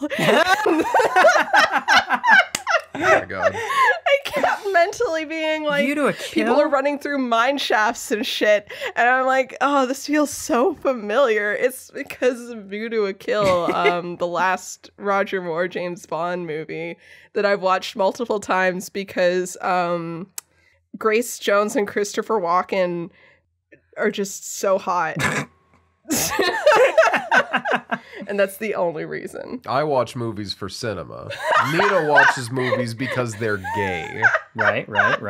We were just talking about stealing wrinkles, yes. But yeah, it just to me, especially some of like the campier acting as well. I'm like, man, this really takes me back to the days where Noah was making me watch every James Bond movie. I don't apologize. No, that's a good decision. Everyone should do that. But yeah, I really liked a lot of the kind of social commentary that's like baked into. I think it's the correct way to use a zombie movie as a kind of like social storytelling device of like you can do the fun stuff. Easy peasy. Oh, sure. Like, no worries on that. You can so easily do the gore and the shocking reveal of he's feeding the... But, like, that's something I've seen done so many times, and the reasoning behind it of the zombies need a reward and kind of this, like, again, capitalist idea of, like, what motivates us to participate in society is, like, that's so much, like, more well thought out than, like, the Walking Dead video game where there's a reveal that, like, oh my god, they're cooking. I saw a post on Tumblr that was like, if you are in an apocalyptic situation and you run across a group of people who have access to fresh meat, you better just accept in your heart that that's human meat and make your decision accordingly. Yeah. Unless you see the cow pasture right there. Yeah. Yeah. If you didn't kill the animal, you shouldn't trust it. Speaking of The Walking Dead. Oh yeah, go ahead. I'm so interested. I saw a name in the opening credits of this movie that I recognized, and that name was Gregory Nicotero. Are any of you familiar with who Gregory Nicotero is? All right, so... No. Greg Nicotero is one of a couple of special effects makeup artists that were more or less taught how to do their job by Tom Savini, and who went on to be known for the zombie effects in The Walking Dead show. Mm-hmm. Greg Nicotero is the soldier in this movie who gets zombified by accident in that one incident with Miguel, and then Sarah and Bill find like his head on a table in Frankenstein's laboratory. Yeah. That's Greg Nicotero. Yeah. That's the guy who did a lot of the zombie effects on The Walking Dead. Oh, that's so cool. Yeah, he's in this because he was on the effects makeup team, and I'm assuming basically, like, you know, because Tom Savini's favorite thing to do is make fake heads, I'm assuming they're just always working on these like increasingly realistic fake versions of each other's heads in their like, I don't know, fucking evil lab that they do their work in.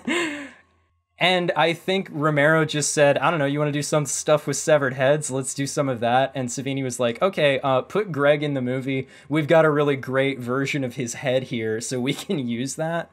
That's my impression of what happened. Let's be real here. There's no way that he wasn't in the movie because of the budget cuts. It has to be, hey, right? can you be in the movie? You're going to be in like 3 scenes. This is you also, just got to sit there. This is and like then we'll kill you. This is also a Savini thing, though, because I've seen him insert himself into other movies because he was making a copy of his own head that was going to get blown apart with a shotgun. So, like, I get the impression Tom Savini is just always working on these fake heads of himself and people that he knows. And then when he does effects for a movie, he's like, I've got fake heads. And the directors are like, let's go. I think another part of it might be, as far as like making duplicate heads go, it's an involved process. And it also a lot of the times involves making molds where you have to sit with gunk on your fucking head for a long time. It's a time-consuming process. You might as well do it with somebody who's going to be there anyway, right? Right, especially 100%, especially because the alternative is to make an actor sit down and do it, and they hate that shit. They hate it. Like, there's a reason that when you fucking hear from actors in sci-fi, it's like, and how long did you have to sit in the chair for that makeup? Yeah, it's like, side note, I will never not be angry that Suicide Squad won Best Makeup for putting a man in a rubber crocodile suit the same year that Star Trek Beyond was nominated for, like, actual good, like, makeup effects. I will go to my grave angry about that. Yeah, that really made no sense. But yeah, pouring goop on faces sounds like something that these guys do in their spare time versus, like, an actor who is like, hey... did you know, okay, sorry, last thing. I saw the duplicate head for Data from Star Trek. They had it at the Museum of Pop Culture in Seattle at the Star Trek exhibit. That's cool. It was just in the ground. They just had his head. So that's the closest I've ever been to a fake head. I don't know who made it, but... Not Tom Savini. Pretty neat. We can safely say. Yeah, I would be surprised. Because it didn't explode. Well, right, yeah. His usually do things, yeah. Yeah, Data never exploded, so they look very unhappy. Data while they do never things exploded. Too. Well, there's still time. Sorry. So I liked this movie. Yeah. Can I talk about the soundtrack again for a minute? Please do. After I say something about the set. Go. Quick. Yeah, I love how we are told at the beginning of the movie that there are 12 survivors left, and I love how because they're in an actual giant. Limestone mine? Yeah. Because they're in this giant mine, we got a lot of big shot set pieces. Yeah. And it shows, like, I love the meeting room that is clearly made for, like, 100 people. Or large equipment storage, perhaps. Or large equipment storage, anything at all. And it is empty except for, like, a table per person. Uh-huh. And it's big and echoey, and while we get our monologues, we get little side comments that are just like, yeah, right, as fucking if. Yeah. No fucking way. The whole time that Sarah's talking about like what their plans are and everything like that. And it just looks so empty. Like we talked about that a lot with the last movie, all the nice big shots of London that made the place look absolutely abandoned. Same with this. It was just big empty spaces, and I very much liked it. Except by contrast, the big empty spaces that we're talking about in this situation are the only places where the people actually are. And even so, what stands out to you is the emptiness. It's so good. Which contrasts really well with the kind of, like, tighter packed, crowded areas where John, Bill, and Sarah hang out in their little offshoot. Yeah, they make themselves these tight little cozy spaces because they want to be comfortable. Yeah. Soundtrack? Okay, so I was watching this movie earlier this week, and I was like, damn, this is the Goblinest soundtrack that Goblin didn't do. Because I looked it up. It's not Goblin. It's some other guy who hasn't done very many. And that's because Goblin did it. Right. Okay, so Hobgoblin. It's made by this other guy who actually never did a whole lot of other soundtracks. But it turns out, do you know who did the soundtrack to Dawn of the Dead? No. 'Twas Goblin, as a matter of fact. Oh my god. And the European cut, I can't believe I get to bring this guy up on this movie. The European cut of Dawn of the Dead was made under the oversight of Dario Argento. No! Yeah. Oh my god. We should have seen this coming. Jeff is bathed in red light, foretelling danger. So I think going into the making of the soundtrack of this movie, I'm gonna find his name here. Now Jeff is bathed in yellow light, indicating that forecasting I'm looking knowledge at and a change of situation. Shit on my no, not knowledge. Yeah, knowledge is green. My mistake. Yellow is a change of situation.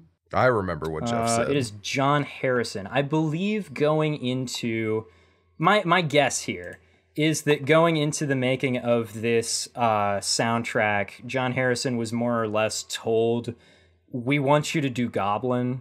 Could you, we had Goblin on the last one, we have half of our budget for this one, so we can't afford Goblin. Could you try to do Goblin for us? And he did pretty good, I think. I really like the soundtrack of this movie. I like it a lot. It does all the stuff that a Goblin soundtrack typically would be doing, so that's pretty cool. Mm-hmm. Which is an overly active synth doing things. It's a little bit too much at most times, yeah. I'm a fan. It works for the kind of thing that it is. If you're, I don't know, it works if you're into it, I guess. I'm a fan of a Goblin soundtrack, but I'm a fan of a Giallo movie, so different standards, I suppose. Yeah, to call it back to the nice, comfy rooms, by the way, I am of the firm opinion that all of the soldier guys, if they had, in the realization that the world has ended, had been like, we don't have to live like we don't soldiers all have to like live this. in We one can be room. comfortable. we instead of living in a barracks situation, we have this whole place to stretch out. Let's make this a little homey. If they had allowed themselves to do that, I think they'd also be doing better. But to do that would mean acknowledging that all the military shit was over. And that would mean that Rhodes wasn't actually in charge.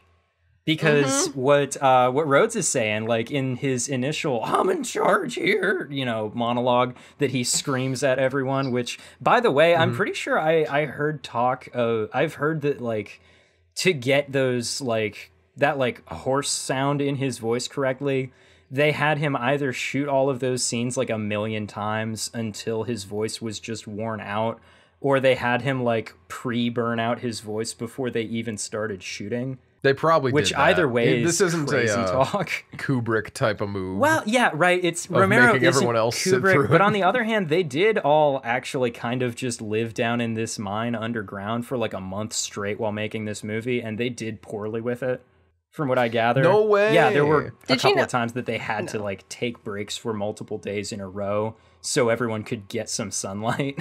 Oh my god, that means that the shanty town of like mobile homes they drove through was actually just where they were living. It may be. So, when I was in high school, I never did this myself. Yeah.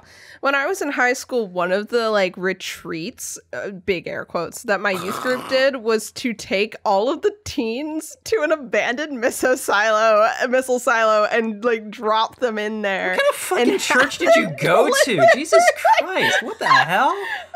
That one. Hey everybody, we're just gonna take all your kids and put them in a goddamn missile silo. They would play an extended game of like capture the flag that was like basically like a Hunger Games style like immersion thing where they'd have two camps on either side of the missile silo, and like their entire retreat would be based around basically letting the kids. I don't think any adults were down there. I think it was like a Lord of the Flies situation where these kids were in an abandoned missile silo. Unsupervised. Insane. What the hell, man? You know, as we're approaching the wind down, so I'm going to tell another church-related story that isn't related to the movie. Why not? This just reminds me of back in the olden days, we had a youth leader tell us a story about this crazy thing some other youth group did, which in hindsight almost feels like he was trying to test the waters, but he definitely also realized this was an insane idea. The idea was to teach kids what it's like to be Christian in other countries. Oh, fuck. I've heard stories. They were going to of go this. on a youth trip, but then they had a group of armed men roll in with vans and kidnap all the children. Oh, Jesus Christ. And take them to the retreat location, but they didn't know what they didn't know it was the retreat location, and they would tie them up and make them make videos to send back and try to get them to renounce their faith or else they would be killed situation. And then they were like, this is what it's like for kids in other countries, but the parents didn't know what was happening. Right. And the police got called because someone saw a bunch of dudes with guns storm a church and kidnap the youth group. Yeah. Yeah. I have heard these kinds of stories before. Yeah. I don't know, man. I heard this story like also that's not what it's like ago. in other countries. No, it's Christians. not actually. No, not most places. Mm-hmm. Yep. Yeah, I've heard of those being called like persecution nights or some shit like that. Yeah. We did one where we did a fast for like 30 hours. Well, everybody did the 30-hour famine, Nina. That's not special. I never did. I didn't either. I thought it was stupid, but our church did. I thought it was stupid. Yeah. Our church did it I don't as well. think I did Are we either. all the cool people who sat out of the 30-hour famine because we said hours. it was stupid? We are the cool kids. That's why we're not Christians anymore. Right, it's because we didn't do the 30-hour famine. That's how you know we were never real Christians, is because we didn't do the 30-hour famine. So true. Oh, I love it here. That's okay. the thing St. Peter's going to tell us. He's going to be like, you didn't do the famine, dude. Like, you didn't do the Daniel fast either, so you know, I didn't you had even to do a one or the Daniel other. fast. Yeah. Can we do Noah's Notes? We can do Noah's This Notes. guy did both. Let's go. He gets double Let's do heaven. Noah's The Notes. 30-hour Double Daniel heaven. fast? I could do that. Okay. Noah says, favorite zombie movie thing has to be money blowing around in the breeze because it's fully worthless. Yeah, I think that goes really strongly with like the society broken down thing in this specific movie too. Absolutely. When we get to talk about it later. Yeah. Noah says, Gator? Yeah, there's a I love gator this just movie. walking out of a bank. Yeah, I saw the gator laying on the steps, and I thought it was just a body. And then the zombies start walking out, and this And the gator actual walks real away. live alligator is just like, oh, I'm getting away from this spot. That's so That, funny to me that like... That was unplanned. They were shooting in Fort Myers, Florida, and there was just a gator there, and they were like, fuck it, leave him. Fuck it, we ball. Yeah. Yeah, how are you going to get him out of there anyway? Like, he, what are you gonna very do? clearly... He decided to fuck off when he needed to. He adds a lot to the scene. Noah says... The gator's a good actor. Noah says, weed spotted. Yeah. Yeah, that was something we didn't mention, but they're all growing weed They on the are top, growing right next weed to the up top, helicopter. Yeah, that's valid. Yeah. I'd be doing it. Noah says, these dudes don't have any screws loose. They fully fell right out. No screws left. Yeah, they're just... No screws They're just unscrewed. at all. And that's what they're mad about. No. Noah says, okay, George, give me that science. George Then Romero George gave me loves that giving science. you a fragment of the science in the situation that he has devised, so that you Well, can but never that's know the what's- whole situation, but just enough that you get there's something going what's on. Great. It's cool. I've talked about this recently because we were talking about world building, me and one of my friends who basically just does world building. Like his project is building a world. And he was like, J.R.R. I'm really Tolkien? struggling.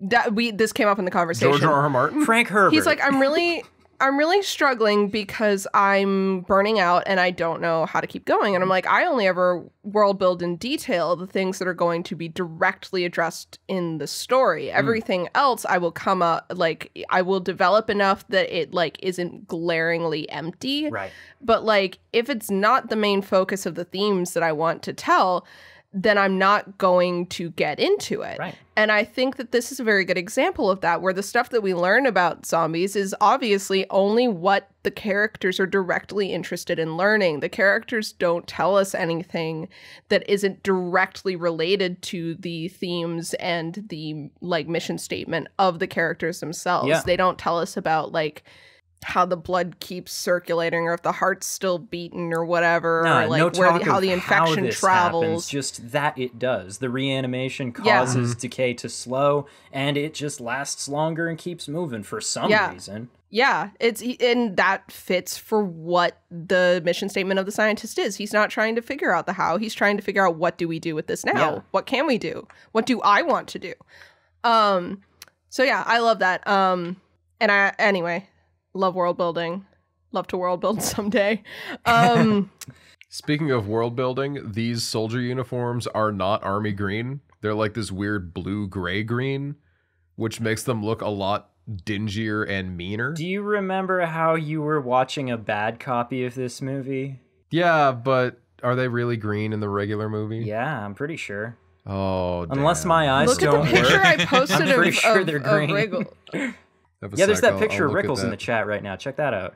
I was gonna say I just shared a picture of Rickles in the chat. Damn, that's green. Yeah, man's looking green to me. Fuck, okay. Yeah. So I wrote an entire paragraph about how I liked how desaturated the uniforms looked because it made them look a lot more fascistic. Oh. Never mind. I love LOL. you. I love you so LOL. much. Noah says, whoever is playing Bub is doing an insane work with the zombie acting. In parentheses, Sherman Howard. Good job, Sherman Howard. Killed it. Thank you, Sherman. Yeah. Yeah. I believe his credit at the beginning said introducing Sherman Howard, didn't it? So this is actually his first movie role? Question mark? He did a really good job. Yeah, he probably had 3 others outside of this tops because that's just how George Romero's actors are. That's true. That's a thing with Romero movies, is he's always got these incredible actors that have never been in any other movies. These incredible actors who he met down at the fucking sandwich shop, and he's like, I think this guy could be in a movie. Sherman Howard went on to be in Seinfeld. Isn't that great? I love that. That's so funny. Noah says, damn, a 2 for off a single ripped collar, and then immediately after a 3 for, damn, bad news for the team of 12. Yeah, 3 birds with 1 blow. Noah says, Frankenstein is so fucking off the shits, though. Somebody has to rein that man in. Immediately followed by, in hindsight, the fact that he's covered in blood should have been a clue that he wasn't the world's best doctor. He is constantly the covered man in is blood. Crusty. Yeah. He's crusty. Yeah, my read of Dr. Logan is that he has either pushed through to a new level of absurdist nihilism and accepted the hopelessness of his situation and is pursuing the zombie knowledge solely for his own satisfaction, or he's fully lost track of reality and doesn't know anything of anything. I don't know I think which. it's the latter. And I think it's definitely closer to the latter. He's talking about his mom, he in his is rambling. actually I talking think it's about his also mom an awful lot, yeah, and he talks about the his dad. desperation to consider the fact that maybe there is something. If Bub can maintain some level of consciousness, that means that even if he gets bit in these situations, you can see it in the fearlessness in the way that he interacts with Bub. Is if you can prove that these things are conscious, that means that if you get bit, things aren't hopeless either. Maybe which you're is still in there. yeah, exactly. Which is an interesting way. It's almost like he's trying to reframe a cure concept as, Well, I but might not get cured, but I can still keep my identity. Yeah. Exactly. This, which again is really interesting to think about with capitalism, because it's oh no, see, this is the downfall of society isn't a fully terrible thing, because even though we're all going to be zombies, we're still kind of going to still be our own person. We're going to be capable of carrying out basic tasks. That's enough, isn't it? Yeah, right. That's enough, isn't it? We're not living life. We're not going out to islands and fishing and living and being humans, but we're still kind of human. Isn't that enough? And I think it's really interesting that that's the character who is doing that. The fact that you are willing to operate in order to receive a reward is enough proof that you are human to this guy, that he thinks that you are worth something. That's so interesting. I'm sorry. I know the popular read of this movie is that it's comparing the zombies more to prison populations and immigrants, actually. And in that regard, there it is. That makes Rhodes' reaction to that whole notion, where he's like, what the fuck are you talking about? You want to teach it to do tricks? And he's refusing to accept even the notion that there could be a fragment of a person still in there. Mm-hmm. The way that different people see different things as something I would never want to be in the position of, and something that I believe other people should be saved from being in the position of being treated that way. Or someone that can still operate on a reward basis, therefore they're worth something in that they can perform tasks for reward, because they can be useful and they can be a shadow of humanity only in that they are useful to me, or they're not even worth the usefulness that they provide. Is so interesting as these different ways of looking at that with that in mind. Now, with that knowledge, it's now that I choose to tell you this, in the original $7 million script that Romero wrote, there was going to be an army of somewhat rehabilitated zombies. rather than just Bub. An army that they had made, or that had like made Logan themselves? created, I think. Oh. Yeah. Oh. Yeah. That's so interesting. Right? Okay, Noah's notes. Noah says, watching Bub walking in on the doctor is so sad. Fuck off, George. Don't make me feel like this. Make me feel like this because a corpse who is violently salivating is sad. It pans back from the doctor's body to Bub, and so much drool falls out of his mouth, while on his face is this horrifically sad expression. Yeah. As sad as a static face can be. And despite being a zombie presented with a human corpse, and despite the liking that we know Bub specifically has for eating human flesh, right, I thought about does this. nothing. He walks away and he gets his revenge by killing Rhodes. Which proves the doctor wrong. Like, the doctor is the one who had that theory in the first place. And even he is proven wrong about the innate capability of these zombies being only to operate on reward. Yeah, but also they can operate on more than that, on spite or on compassion, the same way that the humans can. Right, and it's kind of like he himself pointed out, actually, when he's messing around with Major Cooper's body. And he's like, yeah, it probably still has powers of deliberation. Mm-hmm. But he doesn't, I don't think. He doesn't fully realize that there's still like a person in there. Right. He means deliberation in that they can make a decision to like press a button or not like eat him if there's the ability to get a reward. Like make the decision, I won't bite this living person because there's food. This is the person who will reliably give me food, kind of like the teach a man to fish thing, right? I don't think he would have predicted that given a fresh dead body, there would be any kind of emotional or respectful condition that would keep him from eating that body. Yeah. Oh, gosh. Or the salute. Or choosing to have a grudge anyway. Yeah. Like, it's so good that even the person who was willing to give the zombies any kind of benefit of the doubt on their sentience still underjudged the level of sentience. Yeah. Noah says, I swear to God, if these corpses weren't so blue, I would almost think that George filmed real zombies. I've gone off on the ham of the zombies, but I genuinely think that lends to the realism for me. They're goofy as shit, but like it's because they're not holding back and worrying about looking cool, which is, I think, a problem with like a lot of zombie movies now, is that there's like, they gotta look cool and shit. Yeah. And it's like, I do like a cool looking zombie, but I like just the ravenous, like, wild look in their eyes as they fucking just go for it. Yeah. It's not a mindless, like, clawing motion or anything like in The Walking Dead. It's like a very, like, it's focused, it's determined, it knows what it's doing. Yeah. Noah says, the shot of Rhodes with all the hands around him, nightmare inducing. Yeah. Noah says, I like the zombie that was trailing a gun stuck on his foot. Oh, yeah, one of the zombies had an assault rifle trapped on his foot, and he's just walking with it. Dragging it. Like horizontal, dragging behind him. Noah said, I like the minimal music scene where we get to hear zombie sounds while panning over the horde just eating. Yeah, I like that. Yeah. A lot. I like the soundtrack, but I also like hearing things that are happening because sound is a great way to communicate horror. It makes in a medium where you can only use sight and sound and not smell, which would be very terrifying.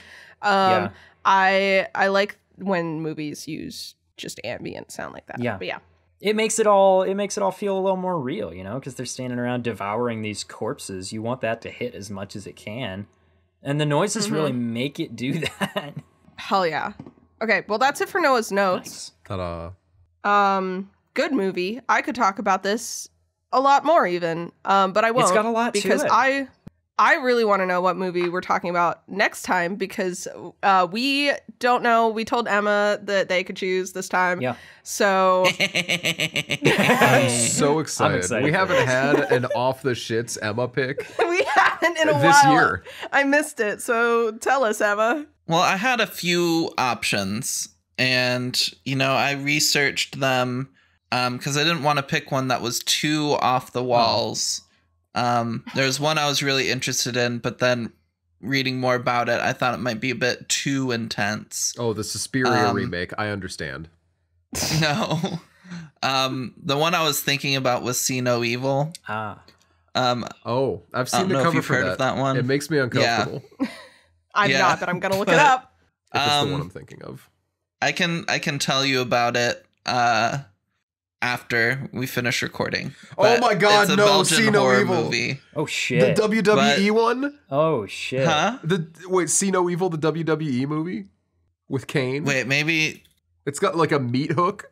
I don't think that's the one. Oh no, not that one. Not that one. No, I'm so excited. We've been on a wrestling kick. I don't know if anyone who follows me will know. Wait, so Sorry. Hold on. so when is this Okay, one so from? I didn't pick that one. So we don't have to talk about it much. Okay.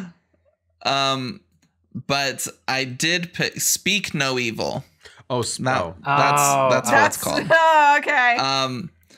So you can see how I messed it up. Which is still not what you picked. Which is still not what I picked, but I decided to, we're finishing up March of the Zombies, also known as April of the Zombies. No, it's still March of the Zombies. It was just in April. And I thought we needed a good transition out of that. Right. Right. And so I went with a movie that still had some similarity to zombie movies, but was different enough. Okay. So next time we're going to be watching Bones and All. Oh, okay. A movie that came out last year it's like a rom-com, not a com, but like a romantic story about two cannibals. Yeah. I wanted to see that one. Well, now you'll get to. I was going to avoid it on purpose, and now I can't. Cool. Oh, this is exactly the spectrum I want. Okay. Well, we'll watch that for next time, and I'm very excited to watch Timothée Chalamet with the hair that I had 4 months ago. Tim Doom. That's the thing I didn't like about him in that trailer. Yeah. He looked too much like Nina. Yeah, that's not how Man, Tim's I supposed wish to I look. had his bone structure. Those fucking cheekbones. Anyway. All he's got is cheekbones. Do you want that? I don't know. Yeah. I don't know what to tell you. I want to look like either Timothée Chalamet or Jack Black. Those are the only two gender options in the booklet. Okay. Those are good. Okay. Those are good options. Yeah. And there's not like a spectrum between or anything. It's just those two extremes. Well, there is. I could make you a two. detailed chart if you want me to. I would love but that. we don't have time for that right now. Thank you guys for listening. I've been Nina. Thank you to listening to my ramblings about stuff. If you want more of that, the ramblings part can be found mostly on either in my books, because I do a lot of that in my books. You can find those in my card, which is in my link in my bio, on all of my social medias, such as Tumblr, where I am Nina Wolverina, and on Twitter, where I'm just Nina Wolverina. So follow me there, listen to my ramblings, see my art, read my book, blah, blah, blah. Thank you for listening. Who else is here? I'm Noah. You can find me as Bubba the Bad, BUBBADABAD. I'm on Letterboxd. I'm realizing I got Jeff's Letterboxd name and it fell right out of my head. I don't said know it how wrong to find last people time. on Letterboxd. I said it wrong last time, actually. But also, Thank God. I also don't know how to find anyone on Letterboxd. I don't know if you can do it on the app. I'm starting to think you can't. I know you can do it on the website. I cannot get the website to work for me. It never loads. Weird. Yeah. Regardless, I need to update our show notes anyway with our socials. So, Jeff will DM me the link to theirs, and mine will now be in the show notes if you would like to follow me there and look at the 12 movies I watched over the last 2 weeks. They're not good. Oh, damn. Some of them. I actually finally... The Prom Night remake? Oh my god. Oh, no. It sucks. I've heard what? I feel like I've fine. heard It's good mid. things about the original, mid. but the remake was just not good, Yeah. right? Yeah. The remake was just mid. Yeah. It was very mid. Yeah, I actually finally used my Letterboxd this week when I watched Dario Argento's Tenebrae a few days ago. And I thought it was a pretty solid Argento movie. It had a plot twist that had me like, oh, wow, instead of being like, oh, Dario, you know? It wasn't like that. It was like different from what you usually Dario. get from him. I liked it a lot. And what was the letterbox that you used by chance? It is The Fakest Fan. And my, you can also find me on Twitter at BubbleWubbadab, and you can find me on that other thing that I'm always not using, Tumblr, at What Is It You Pray For? I really love your brand of using completely different usernames across all platforms. It's because the one that I was using everywhere was too long for some platforms. So then I was just like, oh shit, I've got no plans.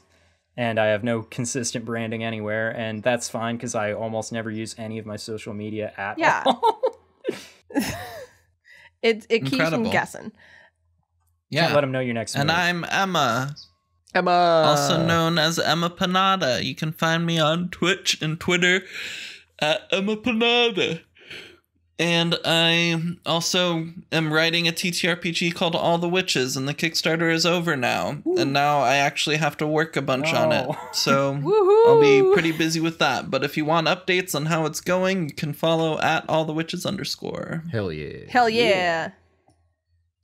Well, thanks so much, everybody, for coming and hanging out with us. Asterisk, mostly Nina and Jeff. This one, sorry. Good movie. But we all appreciate you, and we hope you have a great weekend, and we'll see you next time. Goodbye.